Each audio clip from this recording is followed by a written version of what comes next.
Braï Verabotai, Mishpacha Yekara, chères auditrices et auditeurs, abordons à présent encore un calendrier chargé, Baruch Hashem, des bonnes nouvelles, puisque nous abordons la fête de Shavuot, la plus belle. C'est gentil. Pessah, il ne va pas être content si je dis que Shavuot est plus belle que Pessah et Sukkot. D'autant plus que, autant mieux, Shavuot ne dure qu'un seul jour, tu te rends compte? Alors que Pessah, c'est 7 jours et Sukkot, c'est 8 jours, etc. Bon. Mais nous n'oublions pas non plus la lecture hebdomadaire de la paracha qui porte le nom de Nassau et qui va encore continuer à faire le recensement des enfants d'Israël avec leur emplacement autour du Mishkan, du sanctuaire. Car dans le désert, on se sent perdu et paumé.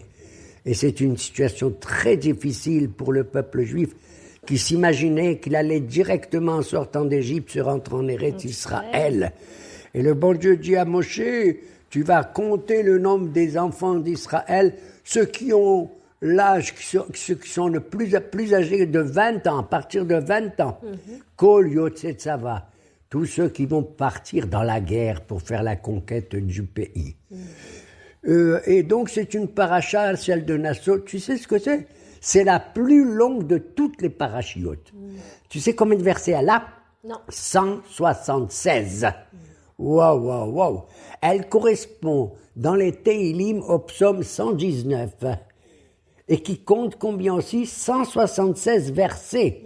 8 fois Aleph, 8 fois Bet, jusqu'à Tav, ça fait 176. Et elle correspond dans la loi orale, tu sais quelle Gemara? La Gemara de Baba Batra qui a aussi 176. Wow. À l'époque, il y a longtemps, la Torah était lue pendant 3 ans. Donc, alors que de nos jours, on la lit pendant 1 an seulement. Donc, de nos jours, les parachutes sont plus longues qu'elles ne l'étaient avant. Nachon, Besséder. J'accepte tout ceci.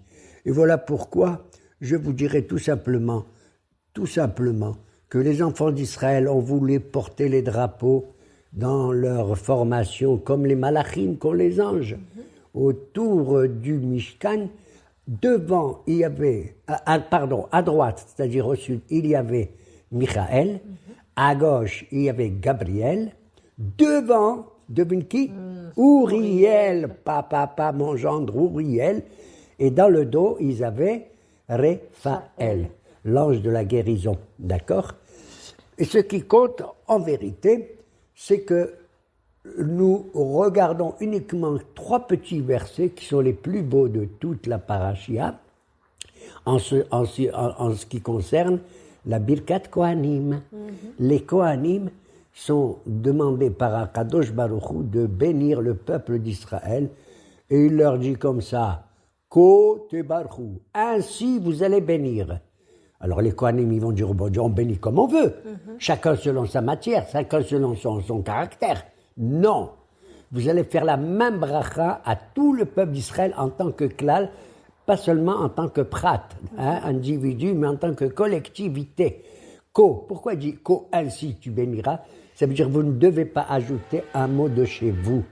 Et vous devez faire la bracha be'ahava, asher kideshanu b'kedushato shel Aaron. Tu te rends compte? C'est la seule bracha où on nomme un personnage. Il devient dingue. Mon Dieu, toi qui nous as donné la kedusha, la kedusha d'Aaron.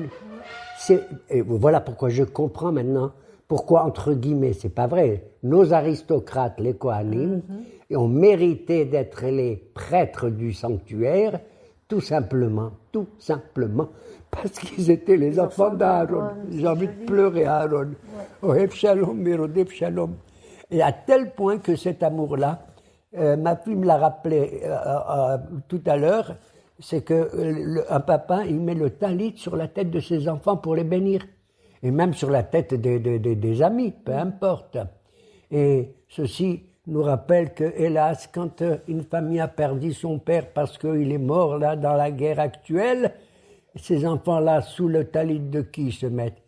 Eh bien, je réponds tout simplement, sous le talit de n'importe quel fils d'Israël, n'importe quel autre père, celui qui n'a pas de père, il a toujours des pères. Avotenu Akedoshim, Abraham, Yitzhak et Yaakov. Et quelle est la bénédiction? Elle a 3 versets. Le premier, 3 mots. Le deuxième, 5 mots. Et le troisième, 7 mots. Si je compte le nombre de lettres qu'il y a dans la Birkat Kohanim, les 3 psukim, 60. C'est ce qu'a dit Shlomo HaMelech. Shishim Giborim Sabib Lami Giborei Israël. L'Éternel, tu vas nous protéger avec la protection de nos soldats. Et Shlomo, il avait 60 guerriers. Melumede Milhama. Il n'y a pas écrit Melumedi Torah Rak, qui était très versé dans la guerre. D'accord? Ish harbo al Yericho mi pahad balelut. D'accord? Voilà ces 60 mots et ces 60 lettres qu'il y a à la Birkat Kohanim. La première bénédiction, c'est Yebarecha, Dona Ishmerecha. Que l'Éternel te donne la bénédiction et qui te protège. C'est quoi la bracha? En hébreu, la bracha qui te donne l'abondance matérielle. Une indépendance économique. Que personne ne crève de faim barminen. Qu'il n'y ait pas de misère. C'est ça, la bracha. Quand tu fais une bracha pour manger, pour boire, etc., c'est qu'Hachem, il te donne le même Coca-Cola tout à l'heure. Tu as bu maintenant. C'est ça la bracha. Ça veut dire qu'il te donne encore. Mais s'il me donne beaucoup d'avantages matériels, j'ai peur qu'on vienne me le voler.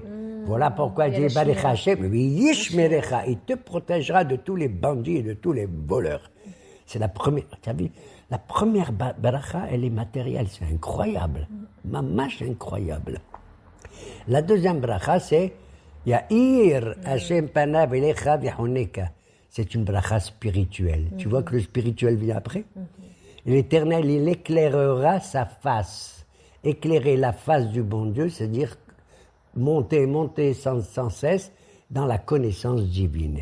À tel point que tu connais le visage, pas Ra'ita eto harai, comme il a dit à Moshe le pauvre. Tu verras mon arrière. Non, je veux voir ton visage, mon Dieu. Quand tu veux comprendre quelqu'un, tu le regardes par le dos, c'est pas suffisant. Il faut voir son visage, s'il sourit, s'il est bien, etc. C'est le panim, d'accord? Il y a Eradon Panem, Viahuneka, il t'accorde sa grâce.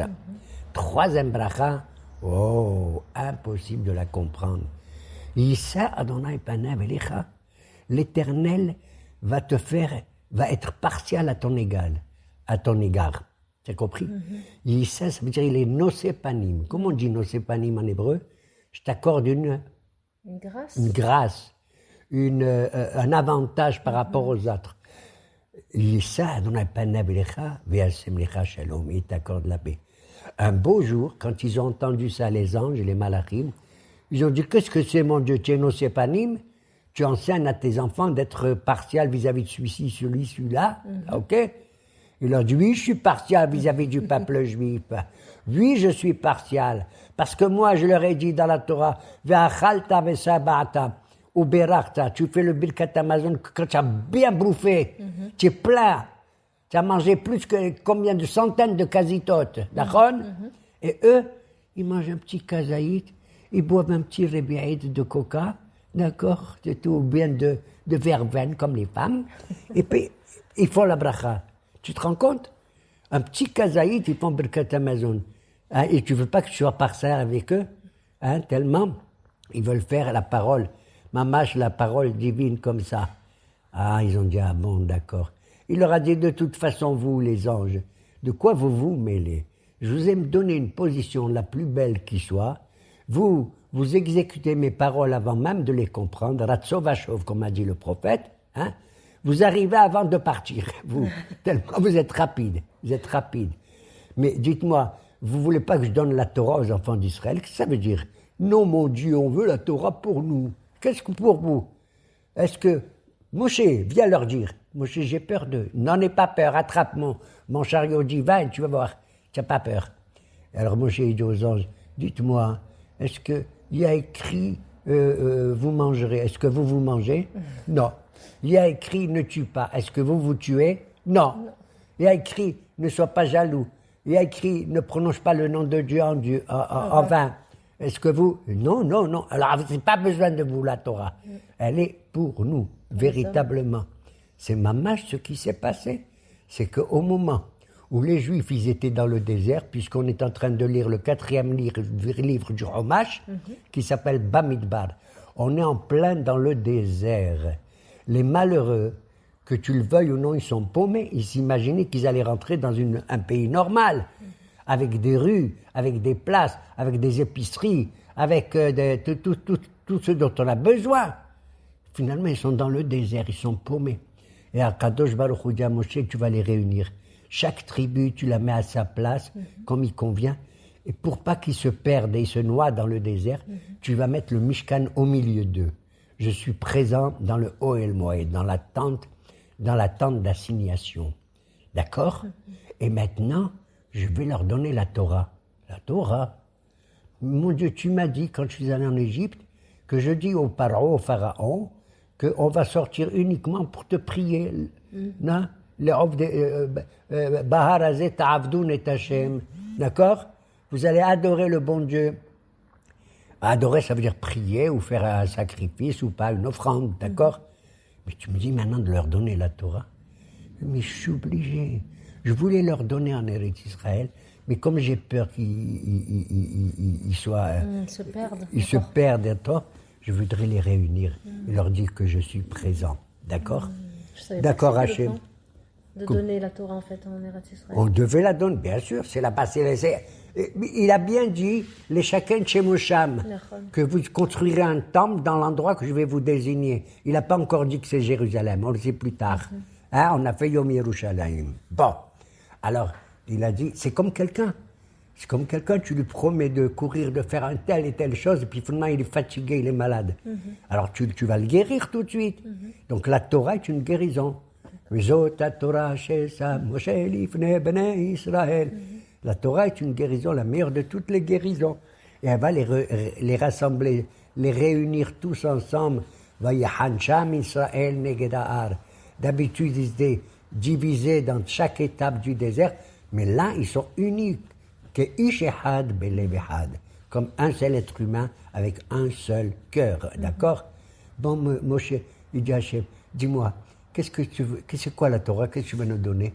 Il a dit, arrête, c'est pas long, sois pas pressé. Il y a 10 paroles, pas plus, on appelle ça un seul état dibrot. Moshe dit, Moshe, pourquoi tu appelles dibrot? Dibrot, un dabar en hébreu, c'est une parole un peu dure, un peu sec, un peu rapide.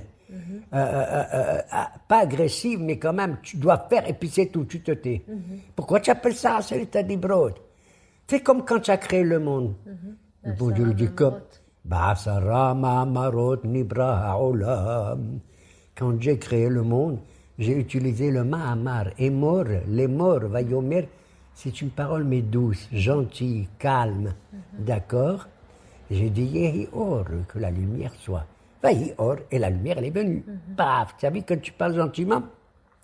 Et alors à ce moment, une fois que tu as dit que la lumière elle est venue, tu as dit oh, kitov, cette création que j'ai faite, elle est belle, elle est magnifique, ok? Et maintenant tu nous donnes, il dit oui. Parce que quand j'ai parlé à la matière, à la lumière lors de la création du monde, à l'eau, à la terre qu'elle apparaisse, aux oiseaux, aux poissons, aux animaux de la terre, et même à Adam, Arishon et tout, je devais parler calmement parce qu'ils n'existaient pas, ils apparaissent tout ça. C'est comme un bébé qui sort du ventre de sa mère. Tu ne vas pas le crier. Tu le parles doucement. Moshe dit, d'accord, mais pourquoi? Il lui a dit, écoute, Shavuot, ça tombe le 3e mois. C'est quoi le 3e mois? Nissan, Iyar, Sivan. Quel est le mazal, le signe zodiacal de Sivan? Les jumeaux. Les Gémeaux. Baruch Hashem, je te remercie, mon Dieu, que moi, dans ma famille, on a mérité des jumeaux. Il n'y a pas longtemps, ok. Et donc, c'est la fête des jumeaux. Pourquoi c'est la fête des jumeaux? Ça veut dire, un, il regarde l'autre, et ils se ressemblent, pour ainsi dire. Moi, je regarde mon copain, il a le nez comme ça, un peu crochu, mais on se ressemble dans notre cœur et dans notre esprit. C'est ça que ça veut dire, tu comprends? Alors, c'est ça le mois de Niaria Sivan. Ok. Alors, pourquoi? Il a dit au début, je parle à la matière et à la terre très gentiment, mais là je parle à des êtres humains. Ils ont des idées à eux quand même. Je suis obligé de leur dire, comme un enfant qui fait des bêtises, allez, viens mon fils, ça va. C'est ça que ça veut dire, asserer ta dibrot. Et quand tu regardes, tu fais la... Et c'est pas long mon fils, c'est pas long mon chéri. Ça dure combien de minutes de lire les 10 commandements? Pas longtemps. Et quand tu regardes, tu vois les 10 commandements, ils se divisent comme ça. Le premier, c'est la présentation. Je me présente, je suis l'Éternel. Anochi Adonai Elohecha asher hotzeticha me'eretz Misraïm. Avant de parler à quelqu'un, tu dis qui tu es d'abord. D'accord? Et c'est ce qu'il a dit le bon Dieu au premier. Anochi. Il reste combien? 9 commandements. Tu vas diviser les 9 commandements en 3 fois 3 par groupe. Les 3 premiers commandements, c'est Ben Adam Lamakom. C'est les commandements qui ont un rapport avec le bon Dieu. C'est lesquels? Loi elecha Elohim harim. Tu n'auras pas d'autre Dieu que moi. Le deuxième, Lotisa et Shem Hashem olecha lashab. Tu ne prononceras pas le nom de Dieu en bas. Et le troisième, Zachor et Yom HaShabbat. Tu vas te souvenir du jour du Shabbat. Puisque c'est Shabbat Vaïnafash, le bon Dieu, il a arrêté de construire. D'accord? Le monde. Ok? Ça, c'est les 3 premiers commandements. Les 3 suivants, c'est Ben Adam la Havero. C'est-à-dire qui? Kabed et Abichavet Imecha. Tu vas honorer qui c'est le plus proche de tous les proches de toi? Ton père et ta mère. Le deuxième, Lo Tirtzah. Tu ne tueras pas. C'est Barmenan, l'autre. Le troisième, c'est Lo Taharog. Tu ne tueras pas. D'accord? Ça, c'est les 2. Les 3 derniers commandements des 10 commandements, c'est quoi? C'est Lotinaf. Tu ne commettras pas d'adultère ou d'inceste. D'accord? C'est par rapport à toi. Tu te salis toi-même. C'est Ben Adam Le'atzmo. Le deuxième de cette série, c'est Lo Ta'ane Bere'acha et Shaker. Tu ne porteras pas un faux témoignage mensonger contre ton prochain. Et donc tu te salis toi-même. Tu as et Shaker. Et le dernier, c'est le plus beau, Lo Tahmod. Tu ne vois pas, même dans ton cœur, convoiter. Ah, celui-là, il a une plus belle voiture que moi. Ah, celui-là, il a un plus beau jardin que moi. Non, Lo Tahmod. Vechol asher lerecha. Et tout ce qui lui appartient à ton prochain, tu n'as pas besoin de le convoiter. Le bon Dieu, il va te donner Be'ezrat Hashem, comme on l'a dit, grâce à la Birkat Kohanim. Et je crois qu'on peut analyser longuement la compréhension des Aseret Dibrot, mais nous arrêtons là pour justement évoquer cette fête de Shavuot encore, où on va lire un livre spécial, étonnant. Tu sais lequel? C'est le Megillah de Ruth. On prend la route ou on ne prend pas maintenant? On y va. Ils ne vont mieux pas nous dérouter. Hein? Non, on y va. C'est un livre qui est dans la Bible. Je ne sais pas ce qu'il fait, ce livre. En général, quand tu étudies la Torah, ou même les Nevim, les Ketuvim et tout, tu apprends ce qu'il faut faire ou ne pas faire. Tu apprends ce qui est tamé et tahor. Tu apprends ce qui est assour et moutar. Tu apprends ce qui est kasher et pas kasher, etc. C'est la halakha. Je lis ce livre qu'on me demande de lire à Shavuot. Il n'y a rien de tout ça là-dedans. C'est une histoire. Une histoire dans laquelle tout le monde sait, la vedette, alors là je deviens dingue, en tant qu'homme ça m'énerve d'un côté, c'est une femme. La vedette de ce film, de ce livre, Ruth, est une femme. Et tu sais quelle femme? C'est ni Sarah, ni Rachel, ni Léa, ni Rivka. C'est une Goya. Je deviens fou. Je ne deviens pas fou, je suis heureux, je suis content. Je te jure que je suis content. Et ce livre, tu sais comment il commence? C'est l'Ostam, une Goya, on verra par la suite. C'est que quoi? Ce livre, il commence très négativement. Ouais. Par le mot Vaihi bimeh shefot hashoftim. Ce fut à l'époque où les juges jugeaient. Alors nos maîtres, ils disent, oh là là, c'était une époque où notre peuple n'était pas très bien. On faisait tous les péchés qui existaient, même les plus graves et tout et tout. Et le bon Dieu, il se contrôlait, il ne nous a pas envoyé sa barmenan, sa fureur. Hein? Alors à ce moment-là, pourquoi? Parce que, regarde, qu'est-ce qui se passait? C'est qu'un beau jour, un type, il a dit, oh là là, on a volé mon vêtement, on a volé mon tapis. Je vais aller me plaindre chez le juge. Ouais. Il va chez le juge, qu'est-ce qu'il voit? Il voit son tapis chez le juge. C'est le juge qui lui a volé. C'est méchant. Voilà. Oh merde, un autre il a dit, mais c'est pas vrai, on m'a volé mon piano. Je vais aller me plaindre au juge, à un autre juge. Il va chez l'autre juge, qu'est-ce qu'il voit? Il voit son piano. C'est ça que ça veut dire, vaïe, bimé, chez faute, ashoftim. C'était à l'époque où on jugeait les juges. C'est incroyable, c'est affreux que Dieu préserve. Est-ce qu'aujourd'hui on va accuser le Beddin Agadol, etc. Bon, chacun il fait comme il veut, j'en sais rien du tout. Bémet, bimé, chez faute, ashoftim. Une situation vraiment la plus négative qui soit. Et là-bas, il habitait à Bethléem, pas loin de chez nous, un monsieur qui était très très très riche, très riche. C'était l'époque où il y avait à ce moment-là du Rahab, une famine. Il avait plein de caves où il avait de la nourriture, de toutes sortes, toutes réserves. Même du Coca-Cola il avait. Et qu'est-ce qu'il décide? Je vais quitter cet endroit, tout simplement parce que j'ai peur qu'on vienne taper à ma porte pour me prendre tout ce que j'ai. Comment il s'appelle ce monsieur? Elimelech. Elimelech. En plus, il avait une petite gava. Moi, je suis le roi. Et là, il y a Malkout, Elimelech. Il avait Miskena plutôt, une femme qui s'appelle Naomi. Naomi, elle était haloua comme tout, agréable, Naomi. Et Chevet, c'est Elimelech. De Yehuda, bien sûr. Bethléem, c'est Yehuda. Et donc, là-bas, il y a la tombe de Rahel Imenu. Alors, à ce moment-là, il a dit, on va quitter, on ne sent pas, on va en galoute, et je prends tout ce que j'ai, et je n'ai pas envie, moi, de perdre tout ce que j'ai. Il a quitté Israël, Bethléem, et il s'est rendu pas loin au pays de Moab. Un pays que le bon Dieu l'a dit, j'accepte aucune conversion des gens de Moab. Tous les pays du monde, j'accepte des convertis, mais Moab, je ne veux pas. Lo yavo Amoni ou Moabi bikal Hashem.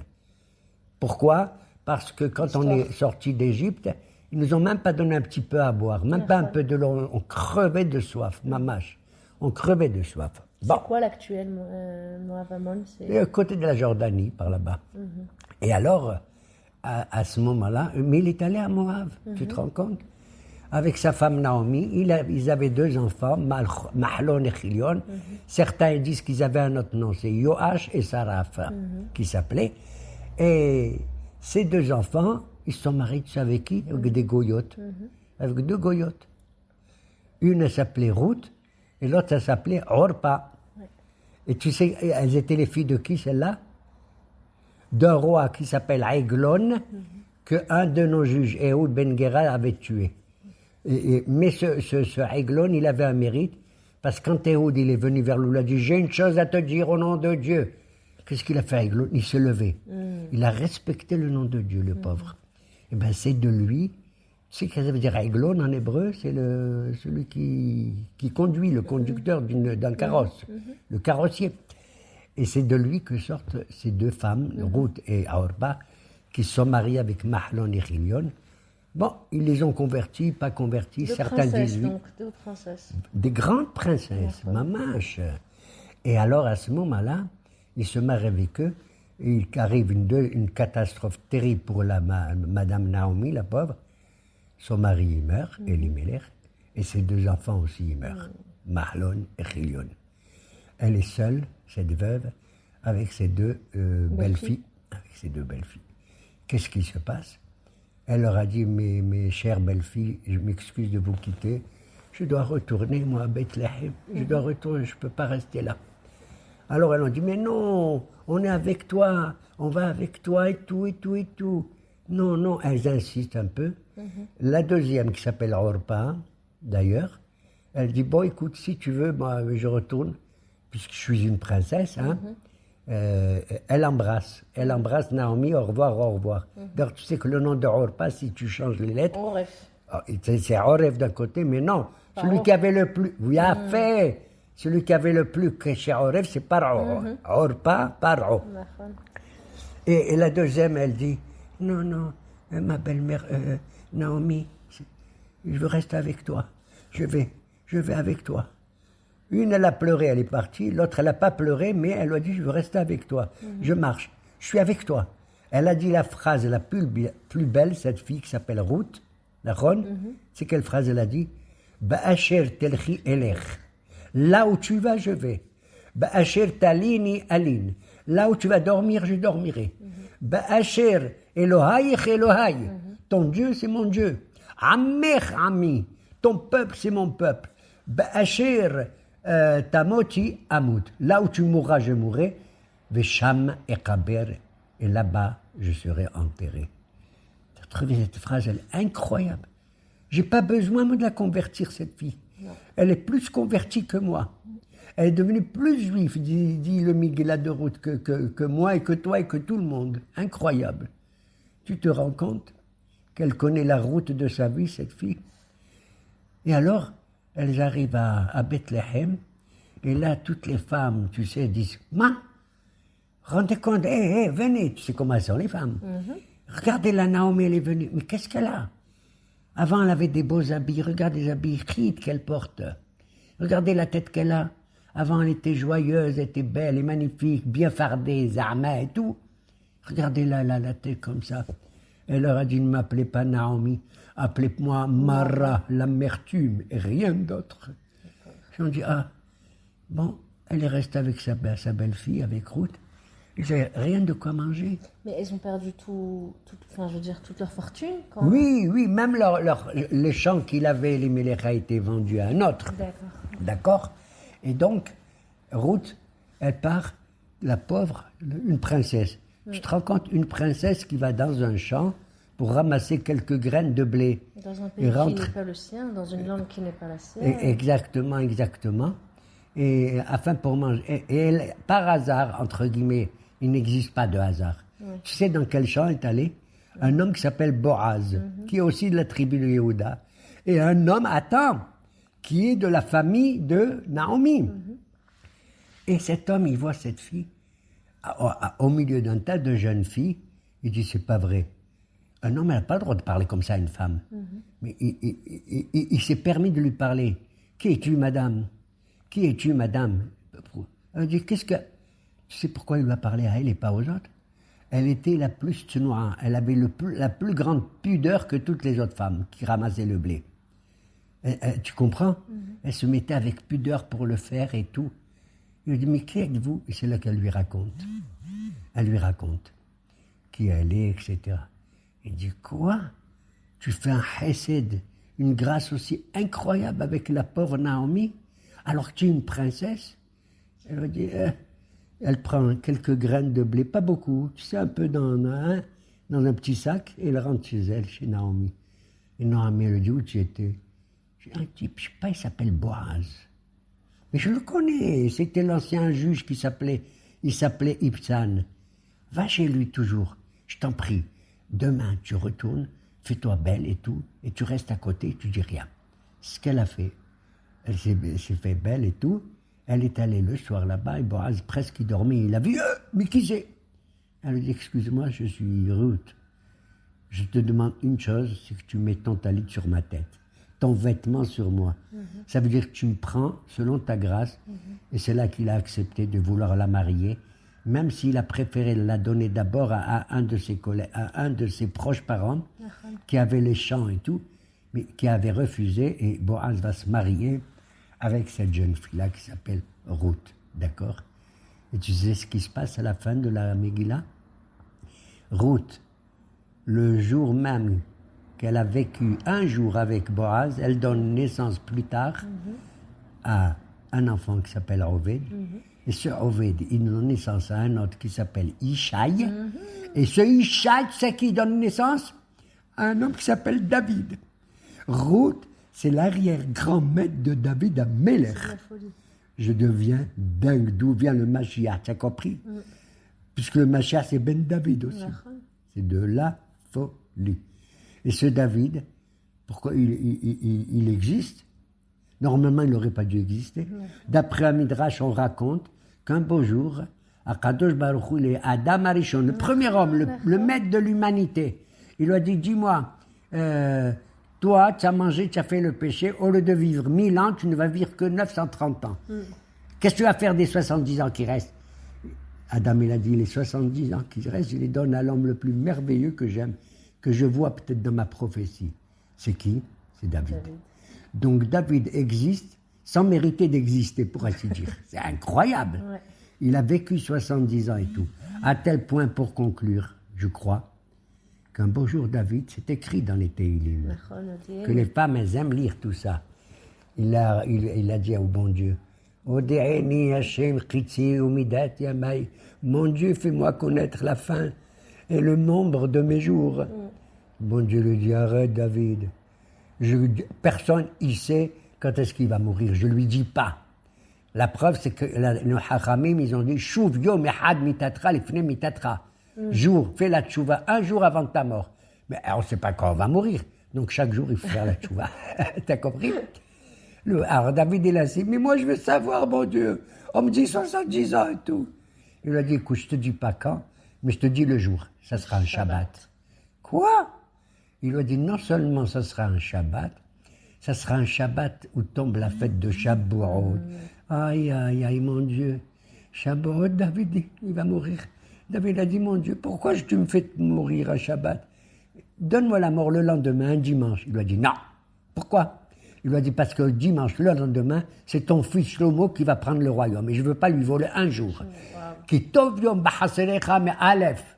Je préfère un jour de toi encore dans ta cour où tu étudies la Torah, Shabbat, plutôt que les 1000 korbanot, offrandes que ton fils Shlomo il va faire. Ki tov yom b'chaserecha me'alef. Alors il dit, bon, tu veux pas que je meure le lendemain dimanche. Alors donne-moi la mort, pas Shabbat, mais vendredi, un jour avant. Il lui a dit, non, je préfère un jour que tu vives encore, parce que pour moi, un jour de toi, c'est merveilleux. Tu es représentant de quelque chose de merveilleux et tout. Voilà pourquoi. Et c'est ce qui est arrivé. Et à chaque Shabbat qu'arrivait, David avait peur que quoi? Qu'il allait mourir. Quand c'est Motsai Shabbat, il fait l'Avdallah, il est vivant. Je te remercie. Je te remercie tellement que chaque juif, il fait pendant Shabbat 3 repas.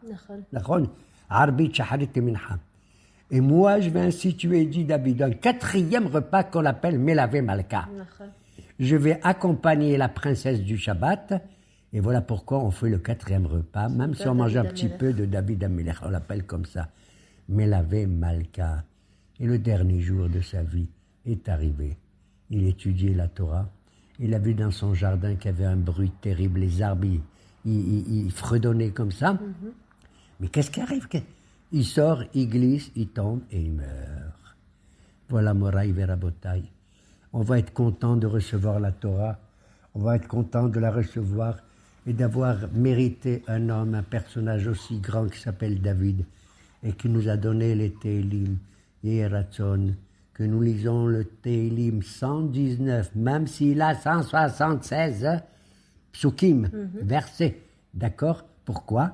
Parce que c'est le seul psaume, c'est un des psaumes qui commence par Aleph jusqu'à Tav, 8 fois, qu'on sort du Shabbat le 7e jour et qu'on rentre dans la vie éternelle du 8e jour. Amen, que Yehi Ratzon.